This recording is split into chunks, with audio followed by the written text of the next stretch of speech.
Welcome back to the We Valiant Few podcast. I am one of your hosts, Slapshot. Crossfire's here. Hi, I'm Blackbeard and I'm back, boys.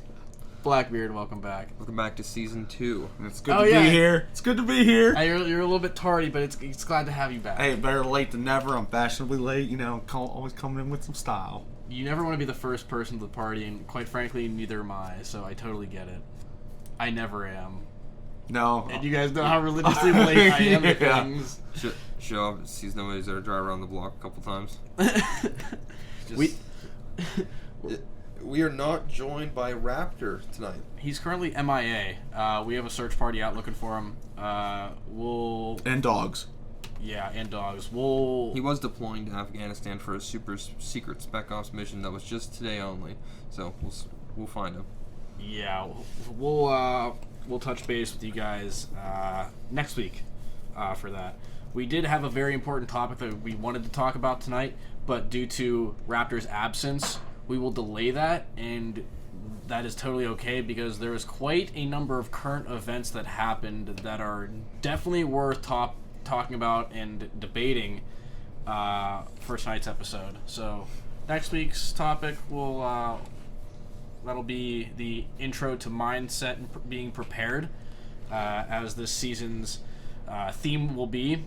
And tonight we will go over, or today, whenever you decide to listen to this, I guess, we will be going over recent current events because there's a lot of spicy things going on right now. Juicy. Yeah, and the current events really help reinforce what we said last episode, where it's like, these are serious wake-up calls. And, we were talking a lot about that last episode, and then after that episode had aired, more stuff happened, and then more stuff happened, and then more stuff happened, and this whole week has just been full of it. Right. Since the Capitol breaching.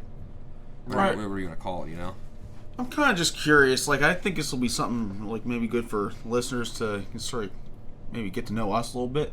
What was your wake-up calls? What was your wake-up call?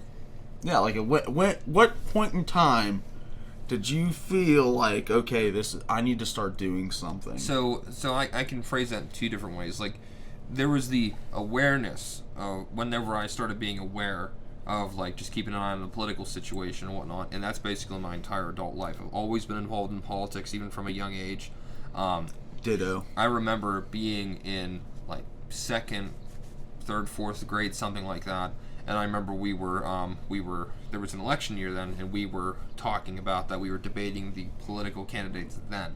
So, I've been aware of this stuff my entire life, but the wake-up call, the hard wake-up call of, okay, this is going to affect us, and I said this last episode, is when the riots came to our town. So that was your pivotal moment. That was my... where, okay, stuff might actually happen in the possible near future. It was that, and it was more so our town's a pretty small town, and you're sitting there and you see the National Guard and the state police and city police and stuff like that pushing these people down the street, and you're sitting there and you're like, whoa, this is our quaint little town, and it's happening right in front of us. And I thought about it, and I'm like, or even now reflecting back on that, it's like, I didn't have a plate carrier, I didn't have armor, I didn't have radios to even talk between you guys, and I'm not foreign to this kind of stuff. Especially, how many years do we play semi-professional airsoft and stuff? Just to deal with weapons playing stuff. You've been doing that since middle school. Yeah, and it's so we're not foreign to this, and it comes down to it, and you're like, whoa, we're way underprepared because there might be a full-on riot. There might be a actual full-on riot and firebombs and stuff happening in front of us, and that was my wake-up moment that we're no longer in a cold culture war. It's a warm culture war. There's people right there. They're ready to throw bricks at you. They're ready to burn your building down. They're ready to shoot you, stab you, whatever, because of some twisted delusion. That was my wake-up call. I think it's a pretty big wake-up call. Yeah, I won't beat the dead horse on that one either, but my political background, I was always very moderate growing up my whole life. Obviously, more right thinking than I would say left thinking by any means, but I never followed any kind of real news media. I would vaguely scroll through Twitter on the occasion back when it was a little bit less Hot steaming pile of trash. yeah, we'll call it that. But as far as like watching the news religiously, like I never watched like Fox News or CNN. Like I never watched anything. I just kind of got my news fill from, whatever my father talked about, or like I would read some headlines in our local newspapers, but that was really all I ever did. And my wake-up call, the same as you, Crossfire, it was whenever we were in our quaint little town watching this large riot that we never ever thought would ever happen in the town such as where we live. Because it's just like this little suburb area that no one ever really thinks of, right? But apparently it was a big enough town for rioters to want to come by and start something. And, that's when I had my big eye-opener to what was going on. Like, this is real. Like, everything that I've been seeing in the news recently is real, and it's in front of me right now, and how we were not prepared at all for it. We had some firearms, and we were ready guarding our family businesses, and we had some sort of communication, but there was no real action plan. Like, if someone came after us with something, I don't think we would have reacted very well to it. No, or if like a real firefight broke out in the street, I don't think we could have reacted appropriately. Of course not. So that was my wake-up call with it, and ever since that very moment, we've all been training heavily to prepare for...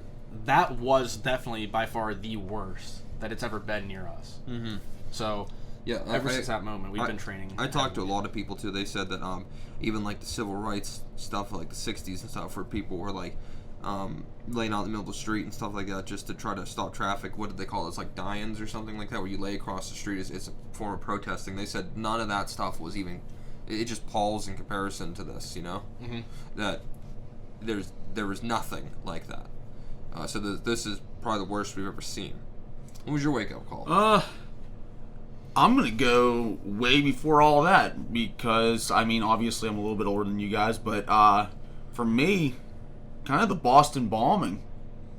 It's not so personal, but the Boston bombing, like, that kind of hit home, like, after 9/11, and then the Boston bombing, like, to me, like, that was my moment of, like, yeah, stuff can happen in any town, like, because it happened in Boston, like, any, like, big city in a state, is liable to be a target. So I just decided right then and there, like, this is where the line in the dirt is drawn. You gotta make sure that nobody can cross it.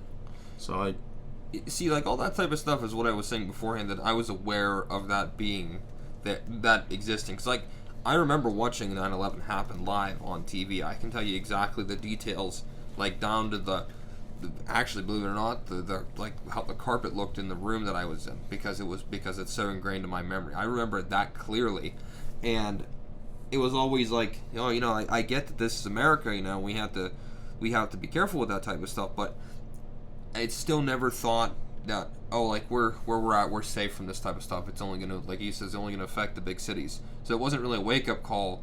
It was more that I'm aware that this could happen. But the true wake up, like the holy shit moment, was same thing there. Yeah. Still, like, that was still my moment. Like, that was. How long ago was that? Oh, that was, what year was that? 2003. Something like that. The Boston bombing? Yeah, wasn't it? I could be wrong on that. You'd have to double check. Are we talking about the marathon? Yeah, the Boston Marathon bombing. The Boston. Much later than that. Oh no! I thought you meant like way back. I'm sorry, I didn't realize you meant the Boston Marathon. No, that wasn't too long ago. No, that was like what, 13 maybe. Yeah. That seems like that's more in that range. So like I said, I thought you meant earlier than that. That was 2013. And yeah, 13. Yeah. So, since this week's episode is on current events, I actually just found an article Huh. Hmm. Okay, so the Boston Marathon bomber is suing the federal government over his prison treatment. Oh. Yeah, well, This is an article from 6 days ago on CBS. my personal opinion on this matter, I don't care about his feelings. He's suing the federal government for what he claims are discriminatory practices. The 27-year-old is seeking $250,000 in damages from a maximum security prison in Colorado. He claimed in an 8-page lawsuit his baseball cap and bandana were confiscated by prison guards because by wearing it, he was disrespecting the FBI and the victims of the 2013 attack, a charge that he called unlawful, unreasonable, and discriminatory. Yeah. Are you kidding me? Yeah. He's talking about unlawful and discriminatory. What about all the people that he affected, right? Yeah, I think they should just take that suit crumpled up and throw it into the garbage can. Yeah, that's kind of where I was going with that. Like, I don't care about his feelings at that point. And somebody like that's just an animal. Yeah. And to recall, the bombing killed 3 people and just over 200 were wounded. A lot of people were hurt over that. Yeah, imagine how many amputees there are from that 200. Yeah. I would say at least a quarter. There was a child that was killed in that accident. Well, see, that puts it into a whole or different... terroristic attack. Yeah, that puts it into a whole different realm there. I mean, that's not even, like... That's not binary. It's premeditated and all that stuff. So, Yep. I mean, there's some serious problems there. But getting into current events, because that's where the wake-up call is. It's like, if you haven't woken up already, you definitely... You need to start... Might want to think about it. You need to at least start opening your eyes. This week has been characterized heavily by what many people are referring to as the social media blackout. So, like, anybody paying attention, the big thing, Twitter banning, what do we say, like, at least, 60 to 70,000 accounts, including some big prominent conservative names. Of course, Trump's gone, Flynn's gone, Linwood, all, like, these bigger conservative names are being pulled off of Twitter. So, it's turning into I was going to say a left echo chamber. I was going to say we that. say echo chamber a lot on this podcast. No, I think the term here is heaping pile of garbage, because it's bad. So then what does any right-minded person do? And not right as in like political right, but as like any correct-minded person, like literal person's like, oh well, if something doesn't work out, you just move to a different platform. So people move to Parler, Gab, Minds, because they were alternatives to Twitter that they weren't allowed on Twitter anymore for whatever reason. So they're like, okay, we'll just move to a new platform. So what's the response? Parler, Gab, and Minds all removed from the Apple and Google Play Store. So it's like you can't even do that. And then just add grease to the fire. Amazon shut Parler down. Amazon pulled the Parler servers out for not properly moderating their content. Well, like places like Twitter and stuff, you have all this crazy left-wing rhetoric that gets thrown around there left and right with no issues, and like Twitter has full-blown porn and shit on it. There's no age restriction on there, any of that or anything. So they talk about moderating content, they don't moderate their own content. Right. I had no idea who Minds was in Gab. I had obviously heard about Parler in recent news, but Gab only had 800,000 users. Minds had 2.5 million users, I believe. Mm-hmm. I don't even know how many Twitter has, but that's probably an astronomical number. Yeah, I mean Twitter's got to be, I'm guessing billions, like low billions. Number of Twitter users. Maybe a couple 100 million. 152 million. That's it? Daily active users worldwide. 152 daily active users. Yes. Okay, so the total amount of accounts is much more than that. Probably much more than that. Yeah, okay. So but I think active is much more important. Okay, so yeah, that's I thought you meant total accounts. So 150 million active users on Twitter. And probably half of them are going to leave. Like, seriously, we'll see how that works out. I don't know. I think they'll get bailed out, no problem. Because they're an extension of the U.S. government now. What? Not really. Maybe I'm being satirical. Right. Okay. You fooled me for a second.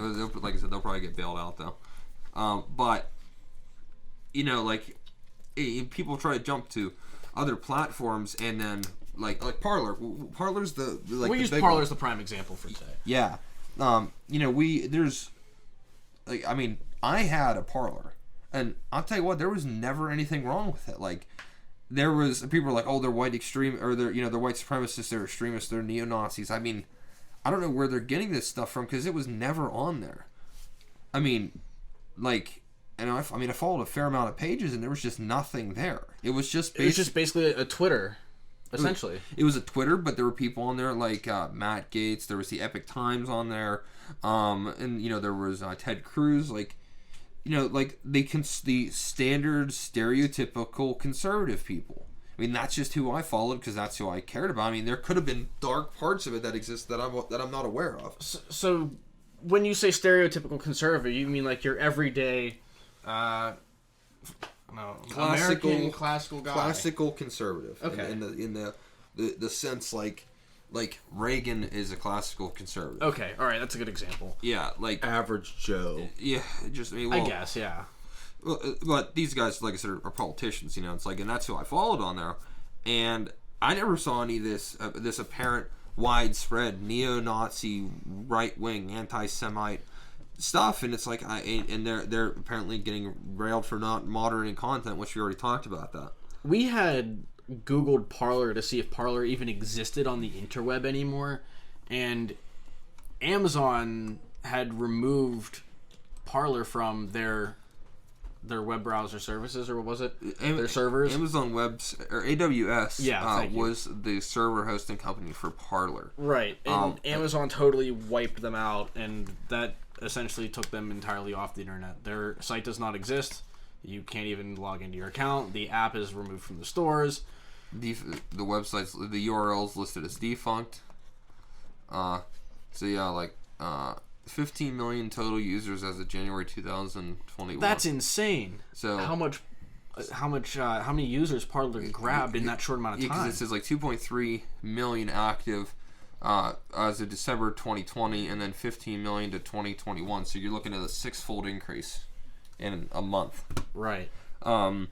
Now, something else I really, really want to talk about, which is the site we're currently on right now. We're on Wikipedia. Yeah, we jumped around to look up some information about about Parler, and of course found the Wikipedia page for it. And what did we find? We literally found that, like, if you look up, if you look up Donald Trump on Wikipedia, it pops up with, like, part of a series on conservatism, I think. Let me double check that to be sure. So Donald Trump. Yeah, if you look at that, you pull him up on Wikipedia, and you scroll down, it literally says, that's not on here anymore. It used to say part of a series on conservatism. I guess they updated that. But, like, that, or, like,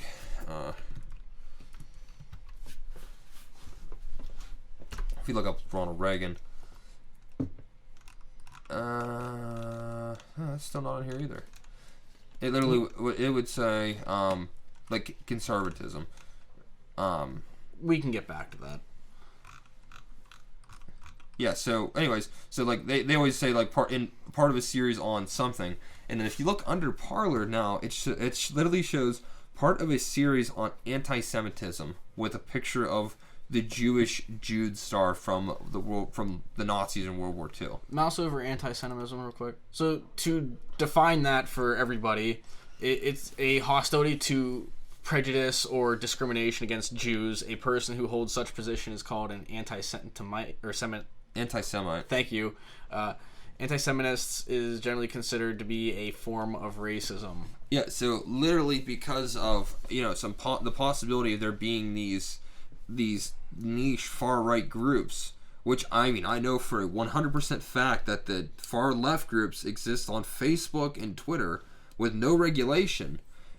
So it goes to the extent of, like, pushing this literally, like, on the Parler's Wikipedia page. There's a huge giant, like, blaring blemish on it now, and the guy even came out and said that he, like, the CEO of Parler, is like, I don't even know where you guys are getting this stuff at. I don't see this on my site.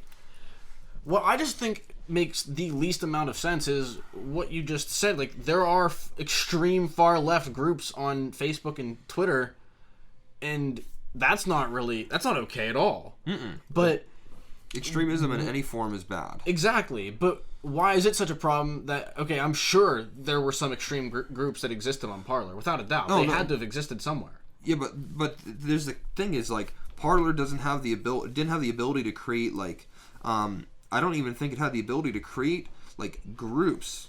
And I know for a fact you could have created events on Parler like you could on Facebook. Like, we knew there were events for the riots that changed our minds on Facebook that people rallied to, and all the other places around us where they literally had Antifa event calendars on Facebook that were and there's no problem with that. It's just when somebody communicates for this event on Capitol Hill that there's now an issue. And they have to literally go to the extent of erasing Parler from basically, like, history. Agenda. Of course it's an agenda. You know, anybody who thinks otherwise is either malicious or they're naive out of existence. What do you do? Like I said, at least, you know, like, what do normal people do? Because not everybody's super whacked left, not everybody's super whacked right. You get all these normal people in the middle that, like myself before all this, like you said, I considered myself pretty middle of the road. You know, I followed everything based on logic. Like, could care less if somebody was left, right, up, down, sideways. They were decided to be a spinning top that day. I don't care. I looked at the facts of the situation, assessed it back to the best of my knowledge. And normal people like me are the ones that are getting most affected by this, because it's like, my Facebook was deleted. I didn't do anything. I didn't post anything political. I went out of my way not to post anything political, not like, share, whatever on any political posts. Didn't like political pages. Like, I didn't even have, like, the official Donald Trump page. I didn't even like it. Like, that or, like, Obama, none of them. I didn't like any political people, not even our local political guys. Totally avoided it. Didn't post any pictures of guns. Didn't like any pages revolving guns. It was, like, almost, I treated my Facebook like my LinkedIn. That's how I treated it, and I still got banned. For literally, like, I don't even know. They never even responded to me on why I got banned.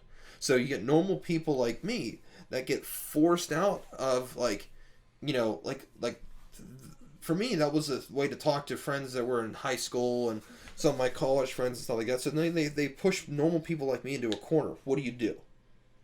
Right. What do you do when you sit there and see this horrendous double standard where, like, again, someone on the right's like, hey, we're like, I'll use this for instance, like, hey, we're going to the Capitol for this, and all of a sudden they're crucified in the street there, and then the leftists, burned down Portland for like half a year straight, and I guarantee they're talking through Facebook.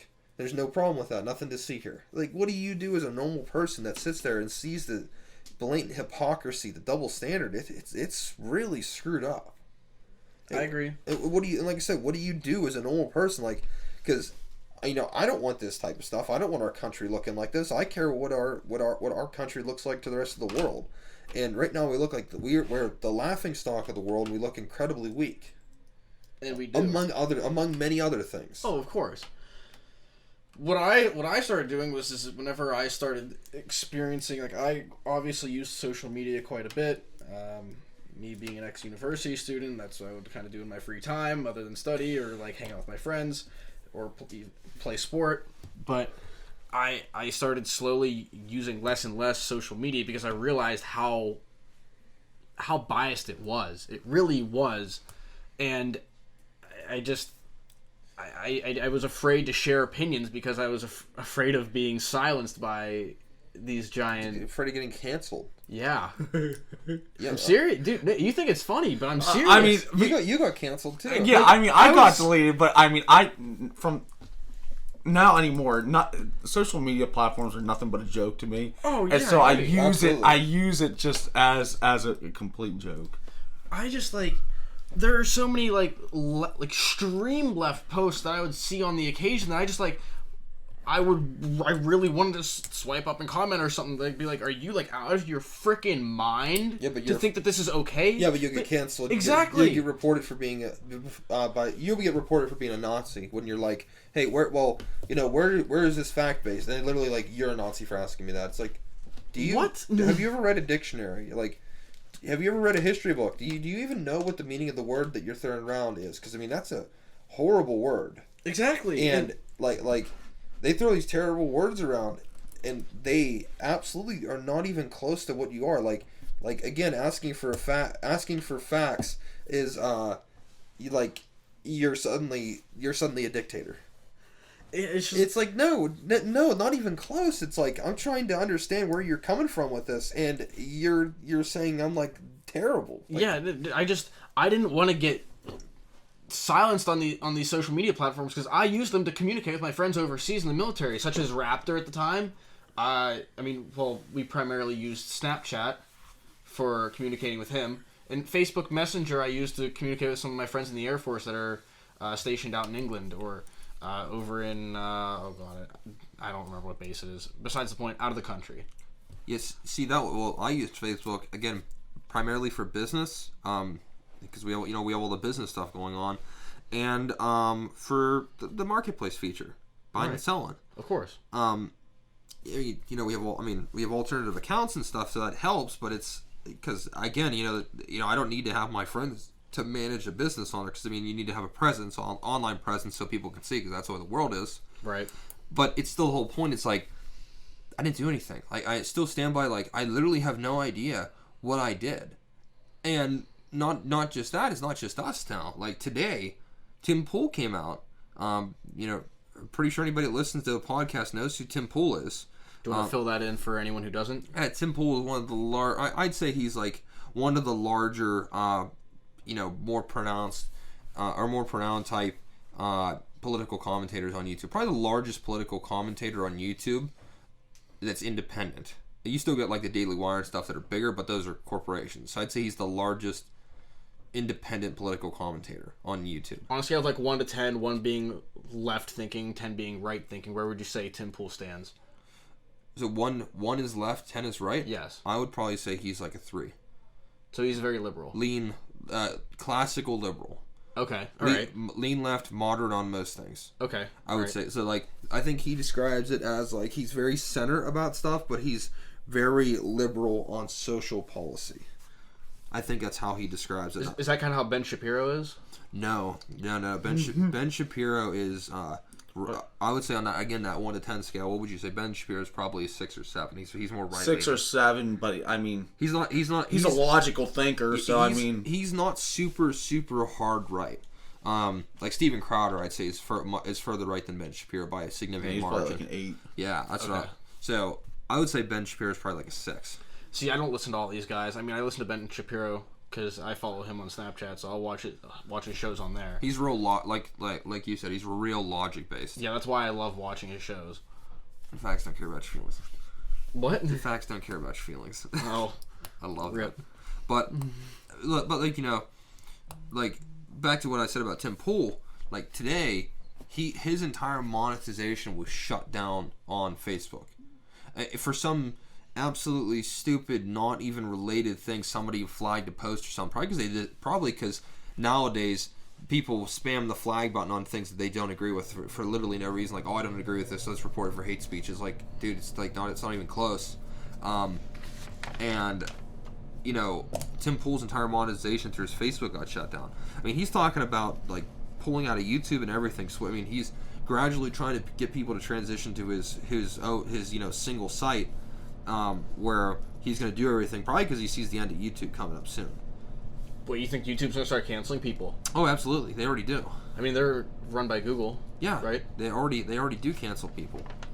Google does cancel people, but I don't think they cancel people nearly as much as... YouTube specifically came out and said that if there were any things... if there were anything that was posted about the election after, I forget, like a certain date... that they were going to remove the video. They physically came out and said they were going to cancel things on it.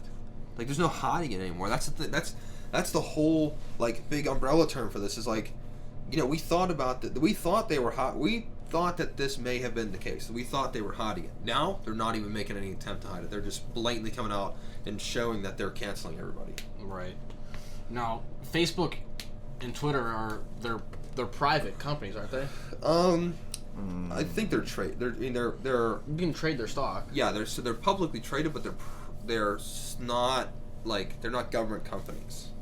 So they do have the right to, I guess, silence people, but they should be silencing everyone equally, right? Yeah. So if they start going in and silencing people, then that doesn't give them the right to be exempt from okay. So if they go in and start really screwing with people and shutting down people's opinions and all that stuff, then they shouldn't have the legal exemptions. They should be responsible for that because they're not acting as a forum anymore. They're acting as a publisher. Okay. You know what I mean? If it's something that is really egregious that everybody does disagree with, say somebody goes out there and literally starts, you can have content rules, of course, again, no profanity, things that are generally agreeable as obscene. That's quite a bit different, but if you put something out there, someone's like, hey, this is false what you're putting out there. Say they put something out that's talking about a celebrity or something, and that someone puts out totally false information, they close it. It's like, hey, this is verifiably false information. And it's like, oh, well, we'll go to court over this. It's like, okay, we'll go to court over this. If you want to put your thing on the line, it's like, hey, we are telling you that this is wrong, and you're thinking and you're telling us that it's right. We'll go to court over it, and then it'll get settled the proper way. That's how it should be. And that's why they're talking about the Section 230 repeal. Well, with the new administration, that'll never happen, because all these private companies, Twitter, Facebook, all the mainstream media are now an extension of the propaganda arm of the government. Yeah, pretty much. It's not there's no sugarcoated. That's it anymore. Yeah. State-run media. It's literally turning into it, and anybody who thinks otherwise is just naive. I would agree with you. I 100% agree with you. Proof in the pudding with what's going on social media right now. Granted, our president has been wiped from social media platforms. So he's been wiped from everything. They even made it so his YouTube channel cannot post until after the election. You're talking about YouTube? Did you know that?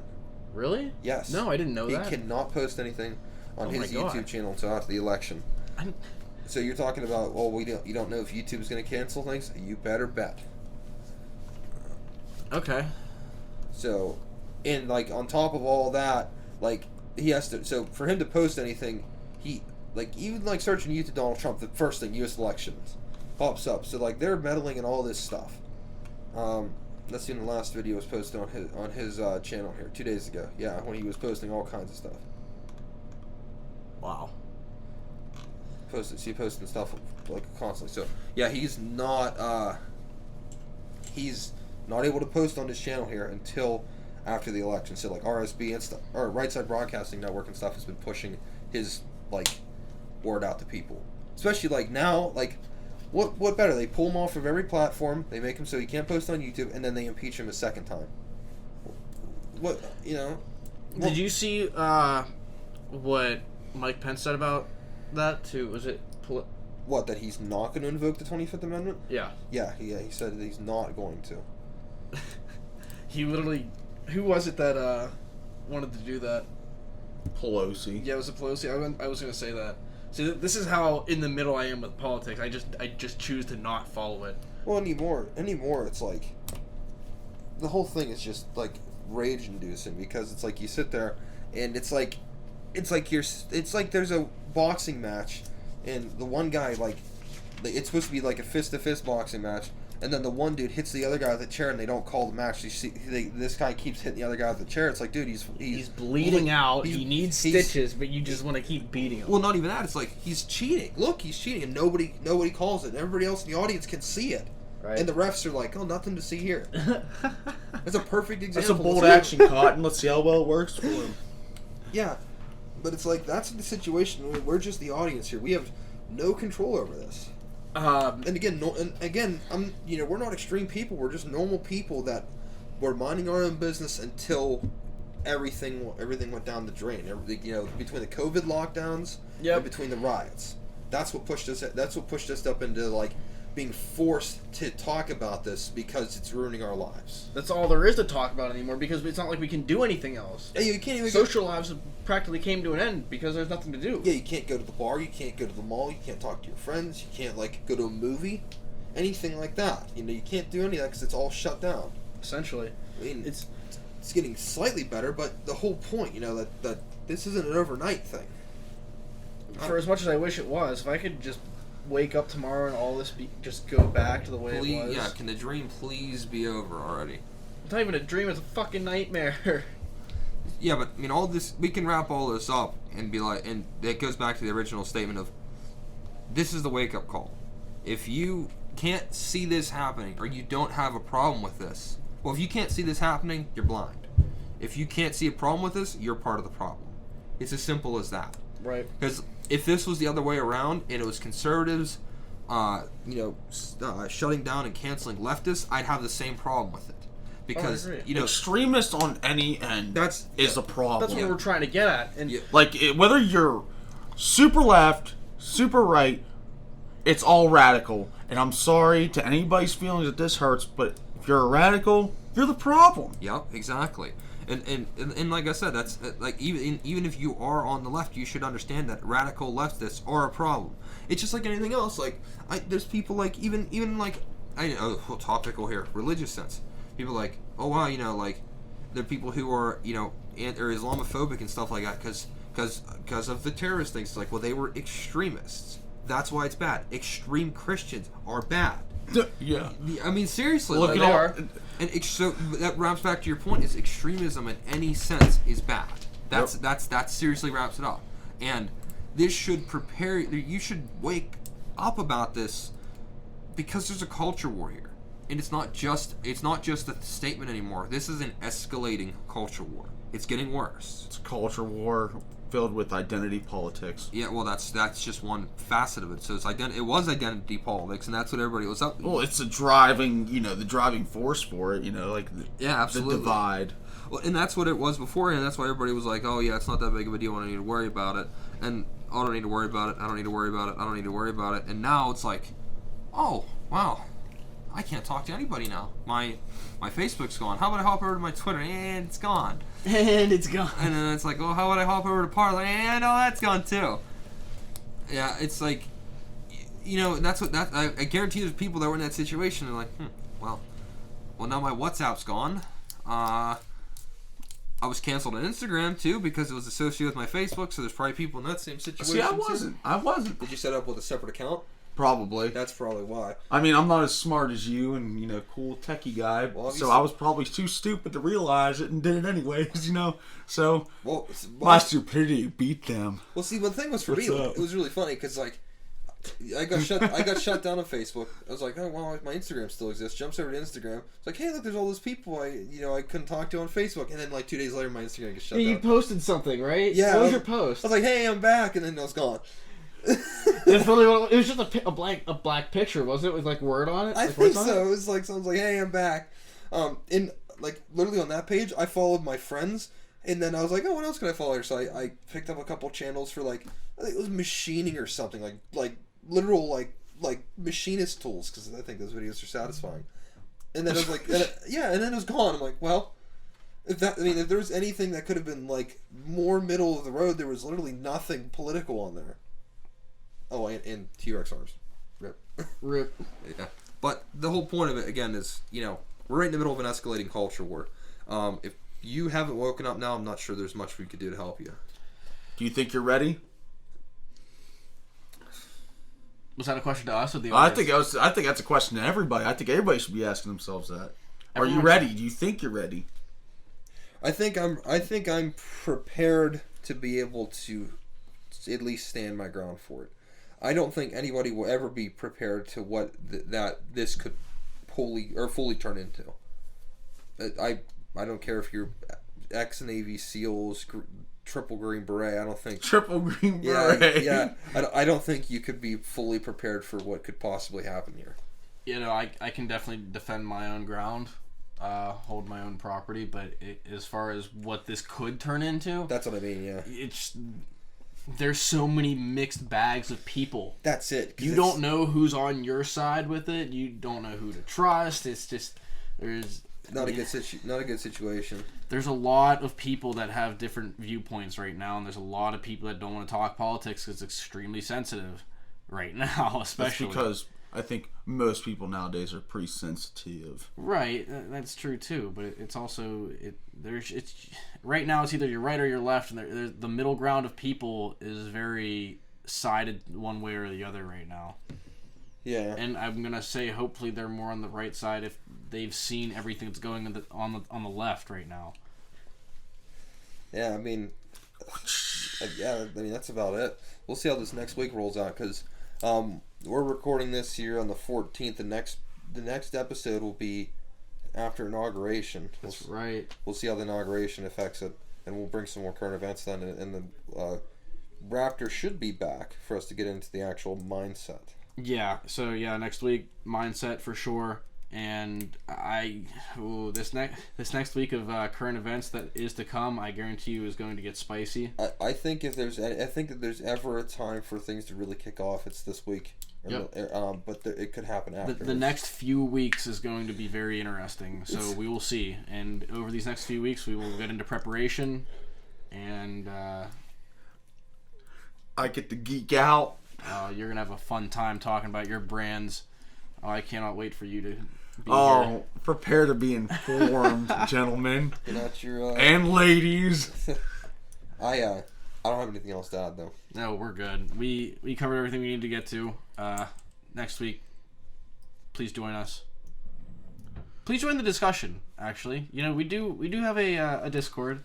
There was no shameless plug-in this week. No, we missed our opportunity for a shameless plug. There wasn't a whole lot of opportunity for a shameless plug. With all the social media disappearing, we have our Discord. Oh, there's so much social media disappearing, but you know what? We do have a Discord. Discord is a great social media platform that still exists, and you know what? It's a great social media platform to join in on our discussions. Give us some feedback. Please rip on us, because we really want you to give us some... feedback. Feedback, yeah. I was going to say constructive criticism. Well, I mean, that's feedback. feedback. Yeah.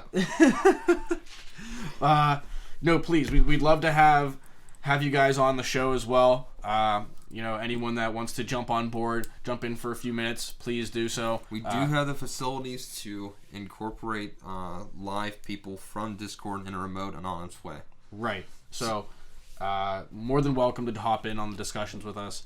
As well as questions, we do have a questions section on our Discord, so please ask us any questions that you feel need to be discussed. Just another topic to bring to the table. We'd love to talk about anything that you guys have in mind. So please join us on our Discord, link in the description. We're also on YouTube if for whatever reason you listen to your podcast on YouTube. I think some people do that, but if you don't, we're on all major podcast platforms. Apple Podcasts, which is weird. But we're there. Spotify, we're on Spotify. We're also on Anchor FM. Yeah, and a bunch of other ones. I mean, they're all listed. They're all listed on our Anchor. I forget exactly.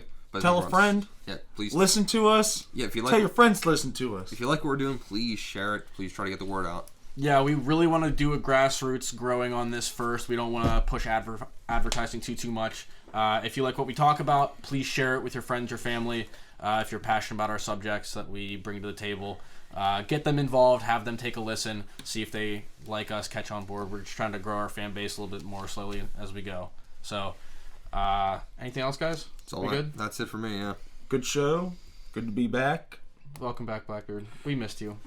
I missed you guys, We missed your energy.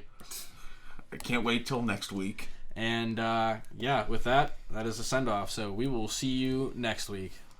Peace. Eat.